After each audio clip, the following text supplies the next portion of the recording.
Michigan on business? No, my son and daughter-in-law and 3 grandsons live in Irvington, Michigan. I didn't realize Encourage that. applications and do. He's been there for 20 Or you years. guys can just. Thank you. Good afternoon and welcome to each and every one of you. We're glad to have you here. It's 4:30 and there being a quorum of council, I call the City Council Strategic Planning Meeting of May the 10th, 2022 to order. First item is the Diversity, Equity and Inclusion Committee update. And we will ask the Chair, Saluda Anthony. Good afternoon. Good afternoon, Mayor, City Council. Thank you for the opportunity to come and do this quick presentation of Monroe City Council's DEI Committee. I know you all have received reports from our committee meetings, but I will do a little brief history, and at the end, I'll just have 2 requests. The DEI Committee began with a conversation that the City Council was having back in May of 2020. That time, if you recall, the world and the country was in an uproar because we've been shocked with the death of George Floyd, and nobody really knew what to do. But Monroe was very proactive. There were many unity marches, many that council members and regular people just participated in. And we were engaged in a conversation about things that the city could do, because we wanted our city to be proactive and not have upheaval. At the end of that conversation, I made a request that we do a conversation on racism. It was unanimously approved by the City Council. Those conversations began on August 20th, and they lasted to December 10th. The makeup of those participants was so widespread over all social, economical, educational backgrounds. We had attorneys, 1 judge, educators, people from the healthcare field, private citizens, and it gave them a safe place where we could have a conversation about racism, which always seems to be a sensitive subject, but people were able to talk about things that we had different feelings about. We all have biases. We were able to secure the services of Dr. James Samuel, who is an internationally renowned consultant from Charlotte. He's president of Insight Consultants. We did it by way of an RFP. We accepted proposals from 3 persons, and his was the one that the committee chose. Now, during the 2 years that we have continued to work, we were affected by the pandemic as everyone was. We had people who had deaths in their families, had COVID themselves, different illnesses, but we were able to continue as well. We met in the Mount Calvary AME Zion Church in Monroe, and through that collaboration, I will share with you just a few of our successes, okay? As I said, we began with the open conversation on racism. We did lots and lots of brainstorming on where the DEI committee would go. We elected the chair, me, and Reverend Melvin Tate was elected the assistant chair. And we've talked about many community-based, positive community-based initiatives that we could focus on, though all our focuses were local, because we established some common values, such as being able to promote open and inclusive conversations, to remove barriers of equality throughout our city, and offer improved social economic opportunities for all people. And we wanted to have a city where all people feel safe and are proud to be citizens of Monroe, and that is actually the character of Monroe. So tonight, I'm happy to tell you that one of the things we have embarked on is a joint collaboration with the Union County Chamber of Commerce. It's in its infancy stages. We've met twice. The first time was just to introduce our committee members and their committee members. The second meeting was just composed of the 2 chairs and vice chairs to begin formulating what this project will be. And the project will be a year-long project, will accumulate next April. And I can't say more about it right now because, as I said, it's in its infancy stage. As I said in the beginning, I'll be making 2 requests tonight. One is requesting the continued support from the Monroe City Council for the DEI, which stands for Diversity, Equity, and Inclusion. The second is we have developed a proposed DEI statement, and Fred is passing it out, and I will read it with you, and we will asking for approval of both. That statement says, the city of Monroe is committed to ensuring that barriers of inequality are removed and all voices are heard. We will develop and improve socioeconomic opportunities. We pledge to promote open and inclusive conversation, to foster cultural sensitivity that creates a sense of belonging.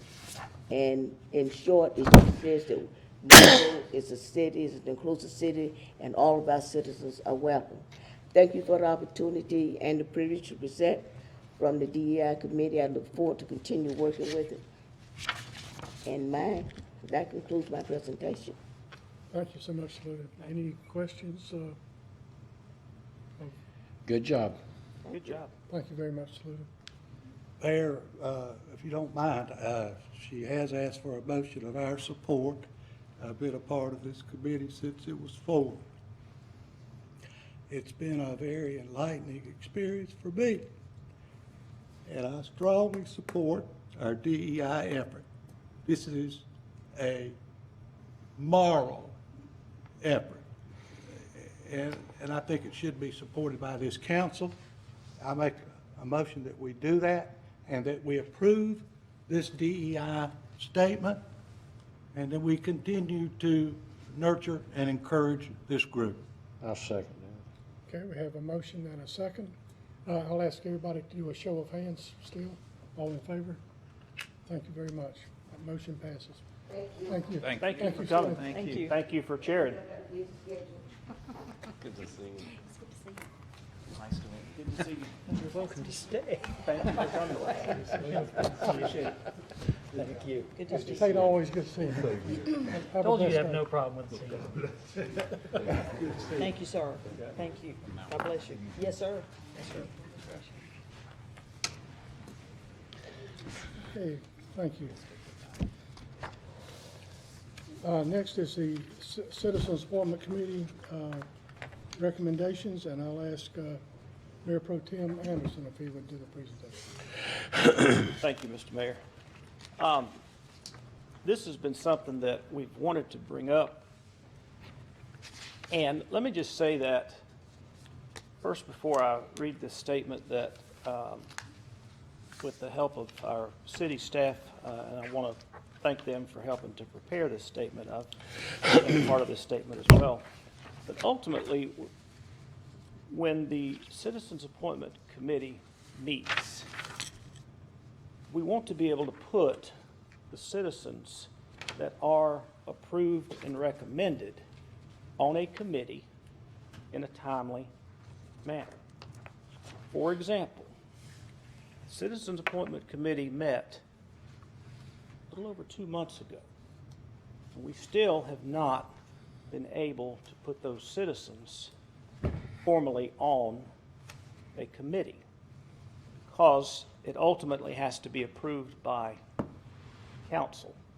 So when the members of the committee make a recommendation, it is still not final until council, and that's all of council, votes on the approval. Now, recently, a member of the public questioned this item, returns our citizens' appointment process back to its normal calendar. The citizen even suggested that this is a reduction in transparency, except for that's not true, and it's important to understand why. First, when a citizen applies to be on a committee, they first have to attend a meeting of the committee they wish to be considered for. Then they have to submit an application to the city clerk's office. I just want to take a moment to also thank our city clerk and our assistant city clerk for what they do, because they have a lot of paperwork coming in and a lot of things they have to look at, and they work very hard to ensure complete transparency and that those applications meet the guidelines, the criteria, and that they are forwarded on to the committee for consideration. And our city clerk and our assistant city clerk do an outstanding job. By the time they submit, so by the time the citizen submits the application, they've had to wait perhaps weeks, perhaps even months before being able to apply. Second, the Citizens Appointment Committee only meets on a quarterly basis. Typically, this is March, June, September, and December. The citizen who actually wants to serve on a committee has to wait for the next Citizens Appointment Committee to meet before their application can be considered and a recommendation made. If the applicant missed out on the March meeting, their application has to wait until June. If they missed the June meeting, they have to wait until September to be considered. They want to serve, but they have to wait. Maybe a month, maybe 3 months after submitting an application. And that's after they had to wait to attend a meeting. Third, the meetings of the Citizens Appointment Committee are open to the public. Let me emphasize that. All of these committee meetings are open to the public. The citizen claiming that a lack of transparency actually attended the March meeting of that committee. Any member of the public can be in the room where the meeting is held and hear what the committee members discuss and the recommendations made at the meeting. Fourth, what do the minutes provide that isn't available by being at the meeting in person? Our hardworking staff works on getting the minutes ready, but they're also working on council minutes and minutes for other meetings. It can take a while before the committee meeting minutes are ready.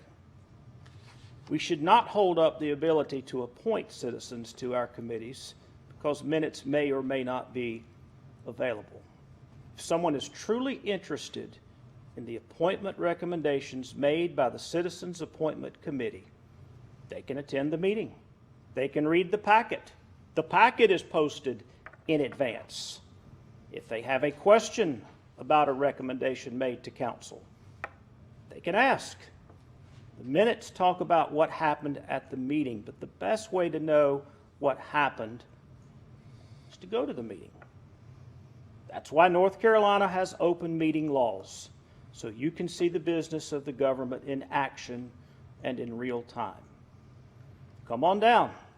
We'll do our best to make sure there's a seat for you.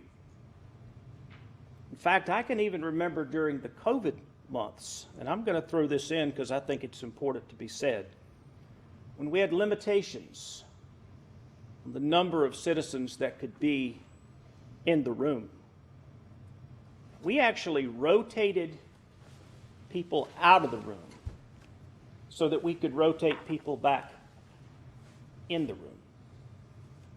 We had a meeting at police headquarters, and there were several police officers that were in attendance. Some of those police officers got up and left their seat so that other citizens could come in and we could still be in compliance with the governor's orders. Last, it's important to make sure that wrong information doesn't get out. But the person who suggests the city isn't being transparent also has played fast and loose with the truth. It's been suggested that someone has been recommended to serve on one of our mayoral committees, that they'll get paid by the city for their committee service. That's not true. The only committees where council appoints the members and the members receive a stipend are the ABC Board, the Airport Commission, the Board of Adjustment, the Planning Board, the Historic District Commission, and the Downtown Advisory Board. No members of mayoral committees, such as public safety, receive a stipend. Not now, not in the past. Someone else has suggested that the change being discussed today is being made so that someone, and they even ask that people, quote, follow the money. So where in it does making this change benefit anyone financially? We don't make any money off of appointing someone to volunteer for a committee, nor does the person that we appoint. Saying there is financial gain is offensive. With that, I would like to move that the council change the citizens' appointment process to allow recommendations to be made to council for the next city council meeting instead of waiting a month, or in this case, we've waited 2 months.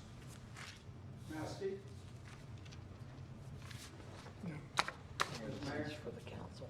Yeah, this is a council matter, Bob. I appreciate it. You're certainly welcome to speak at public comments at 6 o'clock. So you're saying you won't allow me to speak at this one? This is a council matter, Bob. That's correct, yeah. Well, I understand, but you have the ability to allow me to speak. I'm just clarifying. Yeah. Okay, we have a motion. Do we have a second? I'll This will second. pretty much put this back where it was. All it's doing is putting it back where it was originally. And 3 council members said they didn't like it that way because it wasn't transparent. Okay, we have a motion, excuse me, motion and a second. Okay, all in favor signify by raising your hand, excuse me. Okay, motion carries. Thank you very much. Thank you. And thank you to the city staff that also helped prepare that. I appreciate all your hard work.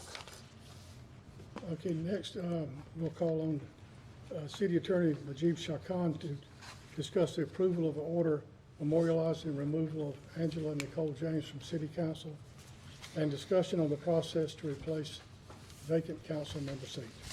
Thank you, Mayor. In the packet, and you received this by email, the final version yesterday. Under your rules for the A motion proceeding, you did 2 things. First, you conducted a hearing that took place back on April the 7th, and you made a decision, and the decision was effective at the time you made it, which was at 6:40 p.m. on April the 7th. But it also required a written decision to be made by council that would contain the findings and fact that you approved at the meeting and conclusions of law, and those were to then be considered and either approved, modified, or rejected by the council. This is the last step in the A motion, the formal A motion process. The order's been provided to you, and as I mentioned in an email, but this is not, I believe, mentioned in the staff report, the draft order was provided to the lawyers for both sides, our attorneys and also the attorneys for former council member James, and we made the changes they had requested, and just so everyone knows, no substantive changes were requested. Rather, the changes that were requested were, in the case of one, a misspelling of a attorney's name, and in the other case, it was just a request that we change some things where pronouns have been used and use the formal name for the individual, and also, I believe, some spacing and potentially punctuation issues.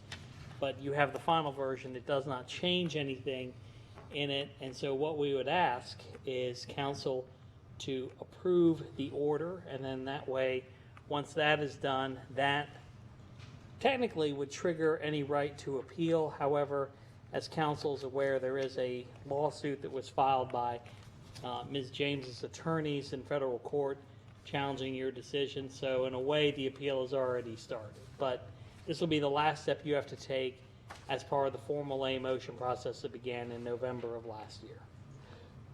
I'm happy to answer any questions about the order, and Mayor, if council has no questions, we would ask that you entertain a motion to approve the order. I make a motion to adopt the order of City Council on the motion hearing. Excuse me, we have a motion and a second to adopt the order. All in favor signify by raising your hand, please. Okay, motion carries. Thank you.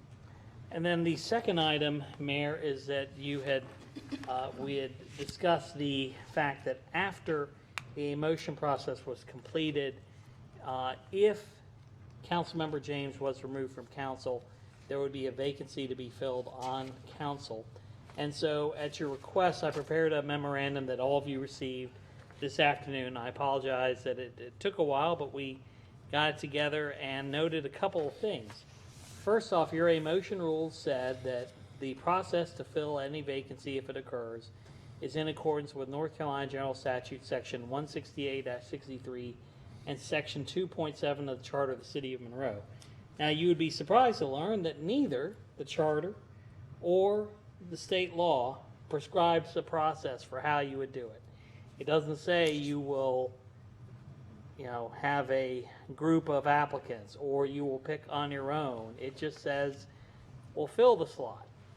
And from a timing perspective, if the vacancy is, if it's to be filled before 90 days, when the next city election is more than 90 days out, the person that you appoint will then take that seat until the next election. And your city charter makes it clear that the vacancies have to be filled by a majority vote of the remaining bodies of the council, of remaining members of the governing body of council. So in this case, it's going to take 4 votes to do anything. That's the only guidance you're given under state law and the city charter. So what we've done is take a look at what other cities have done. There have been a few cases as of late where vacancies have had to been filled, and there are basically 2 methods. One, the council will take applications and then select the replacement member from the applicants. Sometimes the applicants are narrowed down by either a committee of council, or council will ask for, with certain requirements in place, to have those narrowed down by staff.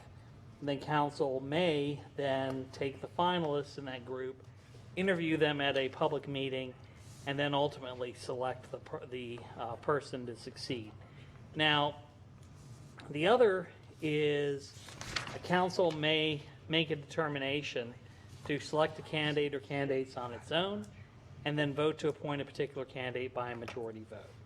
So of the 2 methods, I would note that the first one, with the applicant process, narrowing it down, doing interviews, can take some time. Council would have to tell staff what you would like in an application, approve the application, authorize how we'd advertise for applicants, narrow down the candidates, and then consider doing interviews. And that could take anywhere from 2 to 4 months, depending on the situation. The second method may be more efficient and allows you to use your expertise and knowledge of the community to make a determination who should fill a vacancy. That could take place at either the June or July meeting of council, or whatever meeting you decide. The reason I say that is Judge Robert Conrad, who's hearing the federal case, did enter an order saying that the council cannot fill the vacancy at least until he holds a hearing on former Councilmember James's motion for preliminary injunction on May the 20th. So not this Friday, but next. So we would say that if whatever you decide to do, if it is to actually fill the seat, it has to be after May the 20th. And either way, you're looking at perhaps discussing it at a regular meeting, either in June, July, or whenever. So one final note, the hearing officer, I think, had noted a consideration for you to deal with in terms of the dynamics of race that potentially are involved due to the Parker Poe report, and also sort of how that compared to this particular situation. Now, we don't agree that the Parker Poe report is applicable, but what it did state is that you had white council members at the time who may have done similar things to what Councilmember James did, although we again disagree that anything was similar, because there was nothing on videotape, nothing on threatening employees, personal status, status as employees. But that council member was African American. So the dynamics may be something that you wish to consider as you move through the appointment process. Staff does not have a recommendation for you for this reason. This is your process. We wanted to bring you the options and ask you to tell us where you'd like to go, what you'd like to do, and what we can do to assist you in that. So having said all that, I'm happy to take any questions you have about the processes, what the statutes require, and then I would encourage council to discuss what it believes it is appropriate. Majib, is it possible that it could be pushed beyond the May 20th date at request of the courts?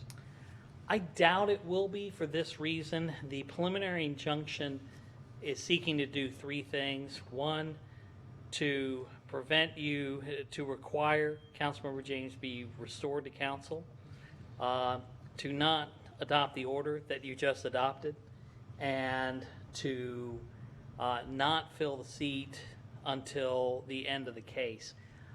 Given the way Judge Conrad, I believe, handled the hearing last week, I don't believe he's going to impose anything that makes any requirements on his own beyond May the 20th. While Ms. James's attorneys may ask, I believe the fact that they had asked already and were told, well, not going to give it to you now, and to be direct, my impression is I doubt they would give it to them at the May 20 hearing. I don't think they would push it any further out. But if they do, I will make sure you know. I understand, and I know you will. Thank you. Any other questions for? Mayor, I have no question, but I would like to make a motion. Okay, I would like to make a motion that the council utilize their expertise and knowledge of this community and make a determination on who should fill the vacancy. And of course, we're now realizing that that will have to be in June or July. I prefer June.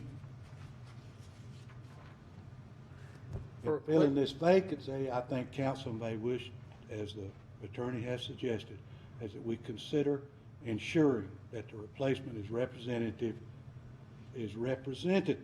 of the citizens of Monroe. And as noted in the hearing officer's report, the dynamics of race may be something we should consider. Councilmember Gordon, for clarification purposes, I think you're also saying the council will select on its own the replacement. Is that correct? Yes, sir. Thank you, sir. well, we have a motion by Freddie on that. Do we have a second? Second by James. All right, all in favor of that motion, if you would, raise your hand. Motion carries. Thank you, Freddie, for that. Thank you, Majid. Any other items we need to discuss I'd here? like just to bring up something for information. Brian, Yes. really excited about what's going on Morgan Street and the alleyway. I think we got more room in the alley than you probably thought. One thing I'm just asking, what are you going to do about the Penny's entrance in the back? I know I was hoping we might get Majid to make a deal where they'll give us permission to go in, because when you go into the alleyway, and come out, that's what you're going to be looking at, and it looks bad. Have you given any thought to that? Well, we'll have to talk with the owners and see if we could get them to work with us. The new owners of that building have intimated in different conversations that they would be interested in working with us on that. So we'll probably be following up with them and seeing what we can work out with them. It's something we want addressed too. We want it to look the best it can. Sure. Good point, Lynn. Welcome back. Thank you. I will now recess this meeting then until 6 o'clock.